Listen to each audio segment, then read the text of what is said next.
நெல்லையில் ஐக்கிய நாடுகள் வளர்ச்சி திட்டம் சூரிய சக்தி வாழ்வாதார திட்ட கருத்தரங்கத்தை மாவட்ட கலெக்டர் சுகுமார் தொடங்கி வைத்தார். பாரதிய விகாஸ் தொண்டு நிறுவனம் சார்பில் சூரிய சக்தியில் இயங்கக்கூடிய மகளிருக்கான வாழ்வாதார திட்டங்கள் பற்றிய கருத்தரங்கம் நெல்லை மாவட்ட ஆட்சித்தலைவர் கூட்டரங்கில் பாரதிய விகாஸ் டிரஸ்ட் என்ற தொண்டு நிறுவனம் சார்பில் சூரிய சக்தியில் இயங்கக்கூடிய மகளிருக்கான வாழ்வாதார திட்டங்கள் பற்றிய கருத்தரங்கம் நடைபெற்றது. நெல்லை மாவட்ட ஆட்சித்தலைவர் சுகுமார் தலைமை தாங்கி கருத்தரங்கத்தினை தொடங்கி வைத்து பேசினார். மணிபால் பாரதிய விகாஸ் அறக்கட்டளை நிறுவன அதிகாரி மகேஷ் பாட் வரவேற்று பேசினார். அறக்கட்டளை நிறுவன அலுவலர் மனோகர் கட்கரி திட்ட விளக்க உரை ஆற்றினார்.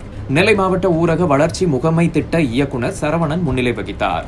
சிறப்பு திட்ட மாவட்ட வருவாய் அலுவலர் ரேவதி, சிறப்பு திட்ட இயக்குனர் லக்குவன், மாவட்ட தொழில் மைய பொது மேலாளர் முருகன், நபார்ட் வங்கி மாவட்ட வளர்ச்சி திட்ட மேலாளர் சசிகுமார் உட்பட பலர் பங்கேற்றனர். பாரதிய விகாஸ் அறக்கட்டளை அலுவலர் நம்பிராஜன் நன்றி கூறினார். இதில் பல்வேறு தொண்டு நிறுவன நிர்வாகிகள், மகளிர் திட்ட அலுவலக ஊழியர்கள், பாரதிய தொண்டு நிறுவனத்தில் பயிற்சி பெற்ற பெண்கள் உள்ளிட்ட பலர் கலந்து கொண்டனர்.